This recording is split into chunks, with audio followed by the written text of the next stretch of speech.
जीवन खूप सुंदर आहे, पण आपण जेव्हा जीवन जगत असतो, जीवनाच्या वाटेवर वेगवेगळ्या गोष्टी येत असतात. सुख दुःख हा लाईफचा पार्ट आहे. पण जेव्हा आपण एखादं काम करतो आणि त्या कामात जेव्हा आपण फेल होतो, अपयश येतो, तेव्हा आपल्याला वाटतं की मी वाईट आहे, माझ्या जीवन जगण्याचं काहीही कारण नाही आहे, मी कशाला जीवन जगत आहे. खरं तर आपण आपल्या जीवनाचा उद्देशच ओळखला नसतो. आणि जेव्हा आपण एखाद्या कामात आपल्या फॅमिली, फ्रेंड्स, आपले जे आपण ज्यांच्यावर प्रेम करतो, आपली कुठली पण गोष्ट, ते आपण स्टुडंट असो, शाळा, कॉलेज, जॉब, बिझनेस, प्रत्येक गोष्टीला जेव्हा आपण 100% देतो आणि आपल्याला फेल्युअर येतं, आपल्याला खूप कमी लेखलं जातं, तेव्हा असं वाटतं आपल्याला की मी ही गोष्ट करू शकणार नाही किंवा माझ्यात ती गोष्ट करण्याची क्षमता नाही आहे.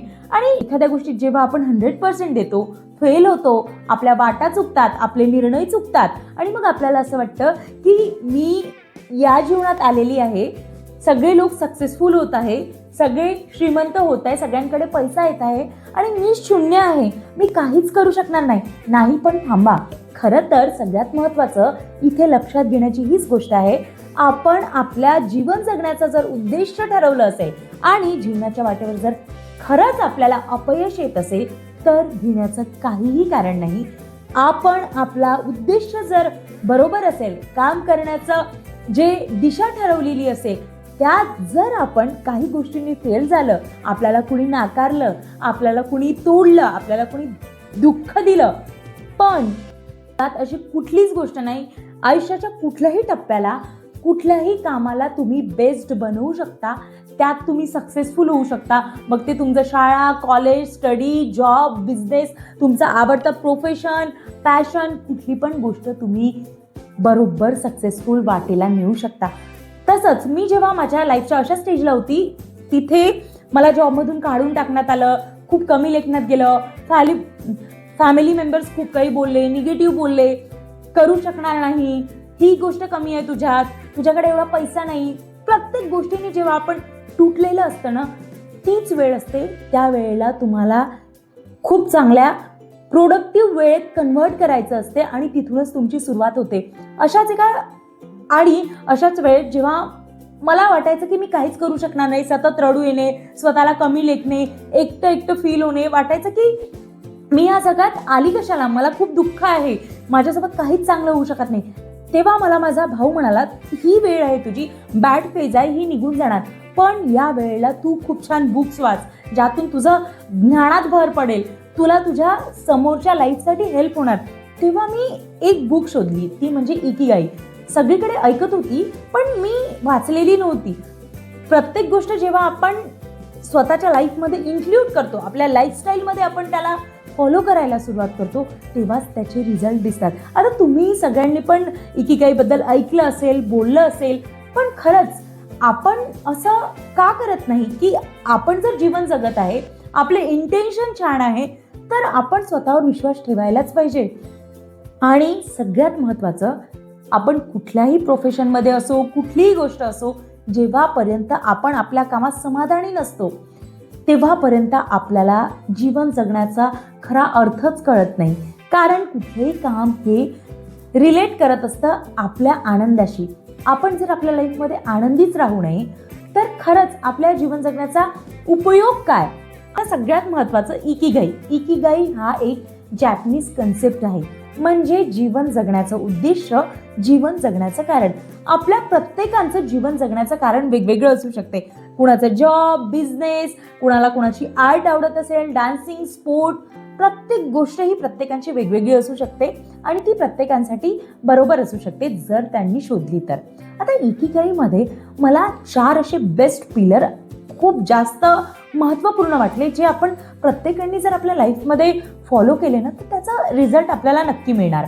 महत्त्वाचं, इकिगाईचा पहिला पिलर, तुम्हाला कुठलं काम आवडतं.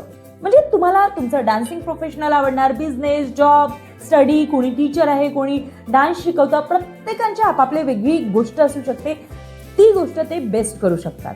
ठीक आहे. आता इकिगाईचा खूप सुंदर दुसरा पिलर म्हणजे तुम्ही कुठल्या गोष्टीत चांगले आहात. आता ठीक आहे, आपण एखादं काम करत आहे, त्या कामात आपण खरंच छान आहे का? कारण जर आपण त्या कामात छान आहे तर आपल्यासोबत दुसऱ्यांना पण त्याचा फायदा होऊ शकतो. तिसरं म्हणजे खरंच लोकांना तुमच्या कामाची गरज आहे का? जर तुम्ही तुमचं एखादं काम करत आहात तर त्या कामाची समाजाला सुद्धा गरज असायला हवी.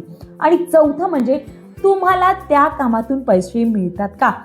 आपण आवडतं काम केलं, आपलं प्रोफेशन शोधलं, आपल्याला ते काम बेस्ट जमलं आणि आपण ते लोकांना सुद्धा म्हणजे मदत होत आहे आपल्या त्या कामापासून आणि त्या लोकांना त्या कामाची गरज आहे. पण खरंच त्या कामातून आपल्याला 4 पैसे मिळत आहे का? त्या पैशातून आपण आपल्या गरजा पूर्ण करू शकतो, आपल्यासोबत आपण इतरांना सुद्धा त्याची मदत करू शकतो. म्हणून खूप असं सुंदर या 4 गोष्टी आहे. स्वतःसाठी सुद्धा चांगलं काहीतरी करू शकतो, त्याचप्रमाणे इतरांसाठी सुद्धा आपण आपल्या गोष्टीतून, आपल्या आवडत्या कामातून स्वतः आणि दुसऱ्यांची सुद्धा ग्रोथ करू शकतो.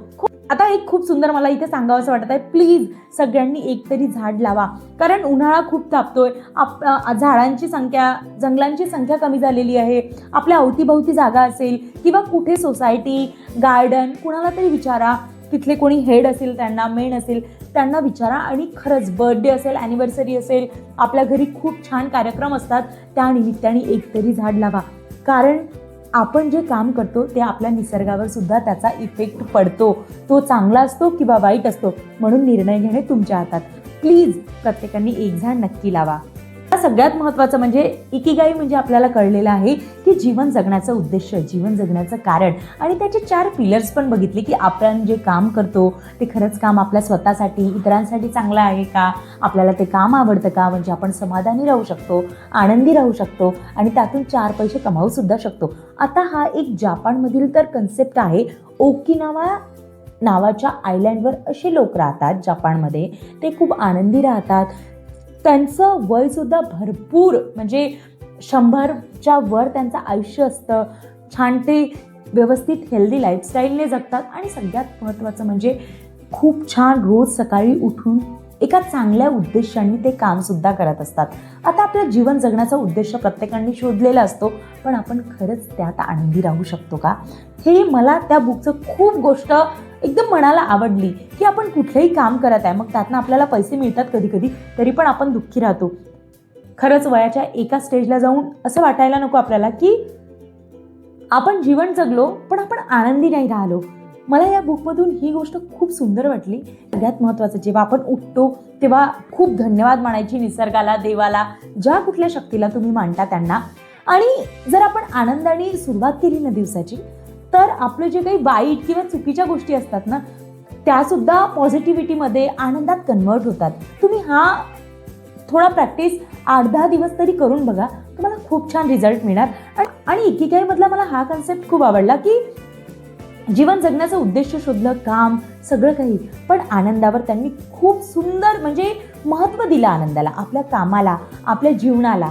तुम्ही पण लाईफमध्ये आपल्या प्रत्येक गोष्टीत जर आनंद शोधला ना, तर लाईफमध्ये सगळ्या गोष्टी इझिली आणि सुरळीत व्हायला सुरुवात करतात.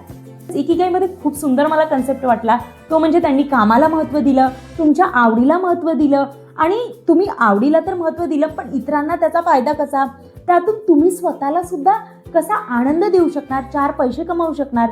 दुसऱ्या दिवशी जेव्हा आपण आपल्या कामासाठी उठतो त्याला आपली गरज असते, आदल्या दिवशी जे आपण काम केलं त्यात खरंच समाधानी होतो का, आनंदी होतो का? आणि जेव्हा आपण समाधानी आनंदी राहतो ना, तेव्हा जो आजकाल वाटतो ना स्ट्रेस खूप वाढलेला आहे, तो इझिली कमी होतो. म्हणून या गोष्टी आपल्याला खूप महत्त्वाच्या असतात.